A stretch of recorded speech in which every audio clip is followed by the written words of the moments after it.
El timbre de la puerta sonó como un trueno en la noche madrileña. Y cuando Juan abrió, encontró a su padre con una carpeta en la mano. Los ojos llenos de furia contenida. «Esto termina aquí. Hijo», dijo. Arrojando los papeles sobre la mesa, eran documentos que probaban que la casa que Juan había comprado en secreto con sus ahorros estaba a punto de ser transferida a nombre de su hermano mayor. Sin su consentimiento. Juan sintió que el mundo se derrumbaba. Pero en ese instante, decidió que la cena familiar del día siguiente sería el escenario de su contraataque definitivo. Juan, de 28 años, había pasado los últimos 5 años construyendo una vida doble en Madrid. De día, era el hijo perfecto, ingeniero exitoso en una firma de arquitectura. Soltero y dedicado a la familia. De noche, en su apartamento escondido en el barrio de Malasaña. Era simplemente el mismo. Compartiendo momentos con Carlos, su pareja desde hacía 3 años. Nadie en su familia sabía de esa relación. Ni de la casa que había comprado con el dinero que ahorraba meticulosamente. Lejos de las miradas juzgadoras de sus padres conservadores. Pero ahora, todo se desmoronaba. Su padre, don Antonio, un hombre de 60 años arraigado en las tradiciones católicas de Andalucía, había descubierto el secreto a través de un amigo notario. Y en lugar de confrontarlo directamente, había urdido un plan para transferir la propiedad a su hermano mayor, Miguel, de 32 años, quien luchaba con deudas y un matrimonio fallido. Miguel lo necesita más, le había dicho su madre por teléfono esa misma tarde. Como si eso justificara el robo encubierto, Juan caminó por las calles empedradas de Madrid esa noche. El aire fresco de otoño golpeando su rostro. Su mente era un torbellino de emociones, ira por la traición. Miedo por lo que vendría. Y una culpa profunda que lo carcomía desde adentro. ¿Cómo había llegado a esto? Recordaba su infancia en Sevilla, donde las expectativas familiares lo asfixiaban. Su padre siempre alababa a Miguel, el hijo mayor, el que seguiría el negocio familiar de importación de aceites. Juan, en cambio, era el sensato, el que estudiaba y no causaba problemas. Pero en la universidad, en Madrid, había descubierto su orientación sexual. Y con ella, el terror de ser rechazado. Carlos había aparecido en su vida como un salvavidas, un profesor de literatura de 30 años. Con una calma que contrastaba con el caos interno de Juan. Juntos, habían construido un refugio en esa casa secreta. Un lugar donde no había máscaras. Al día siguiente, Juan se preparó para la cena familiar. Su madre, doña María, de 58 años, había insistido en que fuera en su casa en las afueras de Madrid. Un chalet amplio donde las fotos familiares cubrían las paredes. Recordatorios constantes de la unidad que se suponía debían mantener. Juan llegó temprano, con una botella de vino en la mano. Pero su corazón latía con fuerza. Sabía que esa noche todo cambiaría. Mientras ayudaba a su madre en la cocina, ella le lanzó miradas preocupadas. Hijo, tu padre solo quiere lo mejor para la familia. Miguel está pasando por un mal momento. Con el divorcio y las deudas. Esa casa tuya. Bueno. Es un capricho. ¿No? Podrías vivir con nosotros hasta que encuentres algo más. Juan sonrió forzado. Pero por dentro, el resentimiento bullía. ¿Un capricho? Esa casa era su libertad. El símbolo de su independencia ganada a pulso.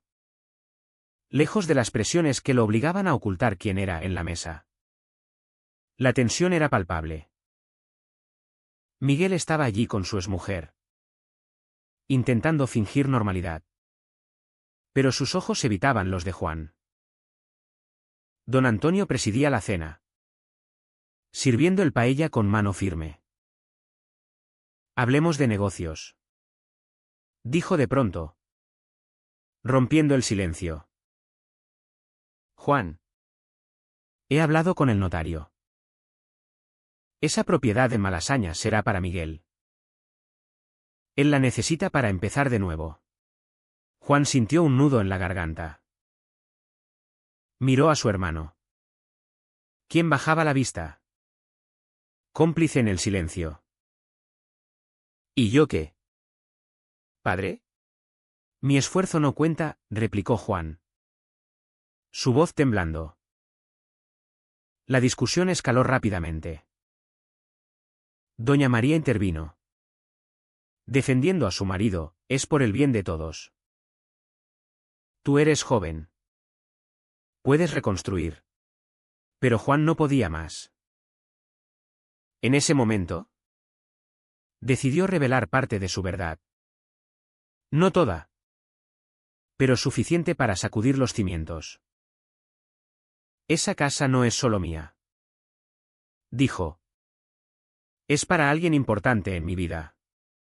Los ojos de todos se clavaron en él. Y el silencio se hizo ensordecedor. Las horas previas a la cena habían sido un infierno para Juan.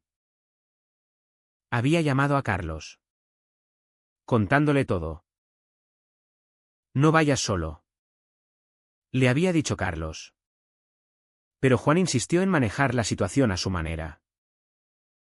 Ahora, en la mesa, sentía el peso de sus decisiones. Miguel finalmente habló: hermano. Lo siento. Pero papá tiene razón.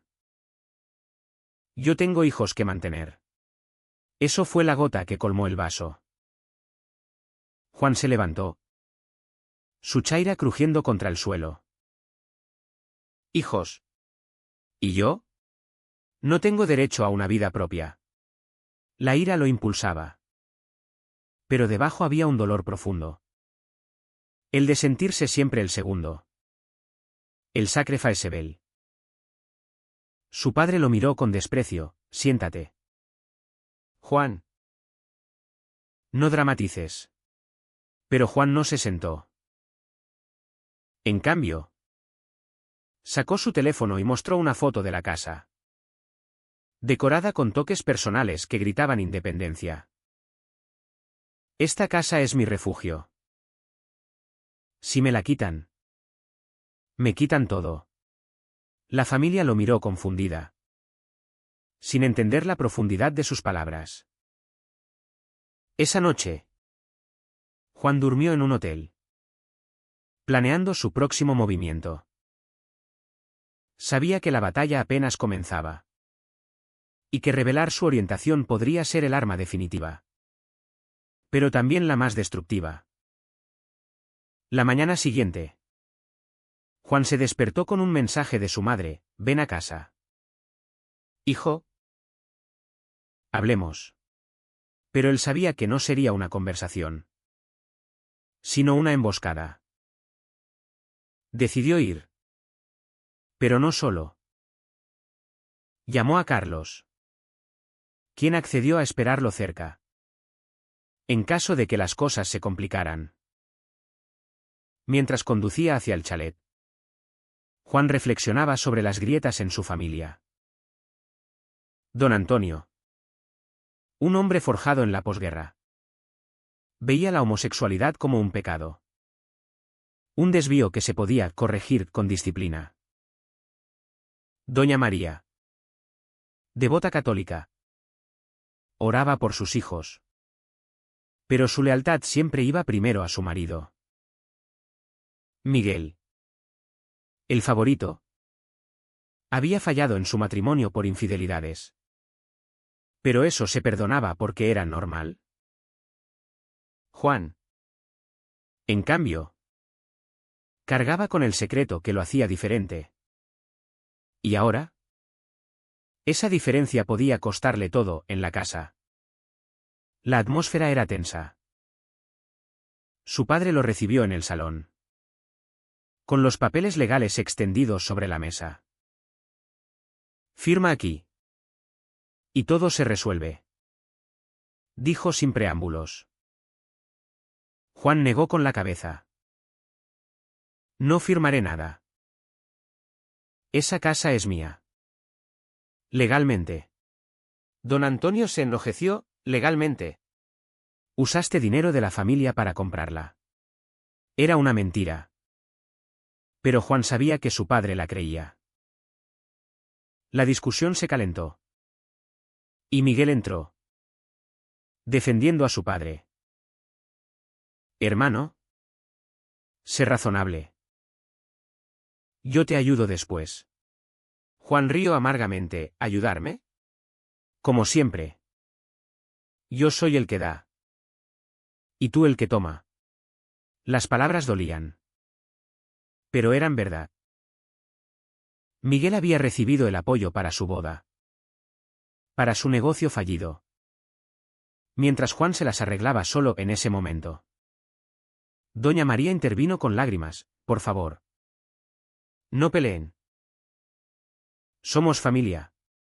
Pero Juan la miró fijamente, familia que roba a uno para dar al otro. El silencio cayó. Y Juan sintió el impulso de revelar todo. Hay algo que no saben. Dijo finalmente. Esa casa no es solo para mí. Vivo con alguien. Su padre frunció el ceño. ¿Una mujer? ¿Por qué no la presentas? Juan tragó saliva. No es una mujer. Las palabras colgaban en el aire como una bomba. Miguel lo miró incrédulo. ¿Qué dices? Don Antonio se levantó. No. Eso no puede ser. Doña María se persignó, murmurando oraciones. Juan continuó, soy gay. Vale. Y Carlos es mi pareja. El shock fue inmediato. Su padre lo abofeteó. Un golpe que resonó en la habitación. ¡Fuera de mi casa! Gritó. Juan salió, con la mejilla ardiendo. Pero por primera vez. Se sentía libre. Carlos lo esperaba en el coche. ¿Lo hiciste? Dijo, abrazándolo. Pero Juan sabía que el precio era alto. Esa noche, en su apartamento secreto, hablaron hasta el amanecer. Carlos, con su sabiduría de profesor, le recordó, la verdad libera. Pero duele. Juan Nadid. Pero el dolor era real. Pensaba en su madre. En las lágrimas que había visto. ¿Valía la pena? Al día siguiente. Recibió una llamada de Miguel, hermano. Lo siento.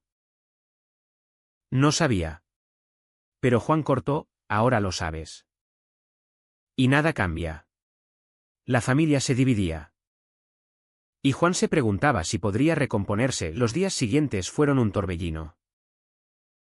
Don Antonio contactó al notario para anular cualquier transferencia. Pero legalmente. Juan tenía razón. Sin embargo, la presión social comenzó. Amigos de la familia murmuraban. Y doña María lo llamaba llorando, hijo. Ve a confesar. Podemos arreglarlo. Juan se negaba, aferrándose a Carlos. En el trabajo. Rumores llegaban. Pero su jefe, progresista, lo apoyaba. Miguel, por su parte, intentaba reconciliarse. Pero Juan veía hipocresía. ¿Tú querías mi casa? Le dijo en una reunión. Miguel admitió, sí. Pero no a costa de esto. La confesión abrió heridas antiguas, la envidia de Miguel por el éxito de Juan. La preferencia del padre. Juan se dio cuenta de que su orientación no era el único conflicto, era el catalizador de resentimientos acumulados una semana después. La familia se reunió en una cafetería neutral. Don Antonio habló primero: acepto que seas eso. Pero no lo apruebo. Juan replicó: no necesito aprobación. Solo respeto. Doña María propuso terapia familiar. Pero Juan dudaba. Carlos. Invitado por primera vez. Se presentó, encantado. La tensión era alta. Pero era un paso. Sin embargo, Miguel reveló su propia traición: había sido él quien encontró los papeles de la casa y se los dio al padre. Pensé que era lo correcto, dijo. Juan sintió la puñalada, hermano contra hermano. La reunión terminó en caos, con don Antonio saliendo furioso. Juan se quedó con Carlos, preguntándose si el perdón era posible. Los meses siguientes trajeron más tormentas. Juan y Carlos decidieron mudarse juntos oficialmente a la casa de Malasaña, convirtiéndola en su hogar abierto. Pero la sociedad madrileña, aunque progresista en superficie, aún guardaba prejuicios. En el trabajo, Juan enfrentó miradas sesgadas de colegas conservadores. Y un ascenso que parecía seguro se retrasó. Es temporal, le dijo Carlos. Pero Juan dudaba. En casa, las llamadas de su madre continuaban: ven a misa. Hijo. Dios te perdona. Juan asistió una vez. ¿Por ella? Pero se sintió hipócrita. El conflicto interno lo consumía: amaba a su familia, pero odiaba sus cadenas a Miguel. Meanwhile, luchaba con sus demonios. Su divorcio finalizó. ¿Y sin la casa? Tuvo que mudarse a un apartamento pequeño. Culpa lo carcomía. Y comenzó a cuestionar sus propias creencias. Una noche, visitó a Juan: hermano. Fui egoísta. Juan lo dejó entrar. Y hablaron horas. Miguel admitió envidiar la libertad de Juan: yo seguí el camino esperado. Y mira dónde estoy. Juan compartió su dolor: ser gay no es fácil en esta familia. La conversación fue catártica. Pero no resolvió todo. Don Antonio se negaba a ver a Juan. Y doña María mediaba en vano. Una crisis mayor llegó cuando don Antonio sufrió un infarto menor. En el hospital, Juan llegó primero, sosteniendo la mano de su padre. Hijo, murmuró don Antonio. Lo siento. Pero al recuperarse, la rigidez volvió: no acepto tu estilo de vida. Juan lloró esa noche, debatiendo con Carlos: ¿debo renunciar a ellos? Carlos respondió: no. Pero no a ti mismo. La presión social se intensificó cuando un primo difundió el secreto en redes, atrayendo comentarios homofóbicos. Juan respondió públicamente: soy gay. Y estoy orgulloso. El apoyo llegó de amigos. Pero la familia se avergonzó. Miguel tomó partido, confrontó a su padre. Papá. Juan es tu hijo. Acéptalo. Don Antonio explotó: traición. La familia se fracturó más. Doña María, dividida, eligió a su marido. Pero secretamente visitaba a Juan. Te quiero, hijo, decía. Juan la abrazaba. Pero el daño estaba hecho. En una terapia que Juan inició solo, exploró sus traumas: el miedo al rechazo, La culpa por fallar expectativas. Carlos lo apoyaba. Pero su relación se tensaba bajo el estrés. No dejes que nos destruya. Le pedí a Carlos una noche. Juan soñó con su infancia, jugando con Miguel. Feliz. Al despertar, decidió un último intento. Organizó una cena en su casa, invitando a todos. Vengan. Vean mi vida. Miguel aceptó. Doña María dudó. Don Antonio rechazó. Pero al final, todos llegaron. La mesa estaba puesta. Y Carlos cocinó. La conversación fue incómoda, pero honesta. Don Antonio vio fotos de Juan y Carlos, viajes, risas. Esto es real, dijo Juan. Su padre guardó silencio. Pero no se fue. Miguel propuso un brindis, por la familia. Tal como es. Doña María lloró de alivio. Pero la paz era frágil. El clímax llegó en esa cena. Mientras comían. Don Antonio habló: hijo. Intenté robarte la casa porque temía por ti. Solo. Sin familia. Juan replicó: pero tengo familia, Carlos. El debate escaló. Tocando moralidad. Religión. Sociedad. Miguel defendió a Juan: papá. Los tiempos cambian. Doña María intervino: amor es amor. Don Antonio. Acorralado. Admitió: tengo miedo de perderte. Juan sintió compasión: no me pierdes si me aceptas. Lágrimas fluyeron. Y por primera vez, Don Antonio abrazó a Carlos: bienvenido. La reconciliación no fue perfecta. Pero fue un comienzo. Los meses posteriores trajeron cambios. Juan y Carlos se casaron en una ceremonia íntima, con la familia presente. Don Antonio no ofició, pero asistió. Miguel reconstruyó su vida, inspirado por Juan. Doña María organizó reuniones, puenteando diferencias. Pero las cicatrices permanecían. Juan aún lidiaba con inseguridades. Y la sociedad no siempre era amable. En reflexiones nocturnas, Juan se preguntaba si sus decisiones fueron correctas: el outing forzado, la confrontación.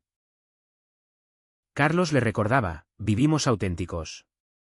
La historia de Juan resonó en amigos, inspirando a otros a salir del closet. Pero también atrajo críticas. Algunos decían que había destruido la familia por egoísmo. Juan respondía: la verdad construye, no destruye. Al final, la familia era más fuerte, unida por el dolor compartido. Fue correcto que Juan revelara su secreto en medio de la traición familiar, forzando un cambio que pudo haber esperado. ¿O su decisión impulsiva causó más daño del necesario?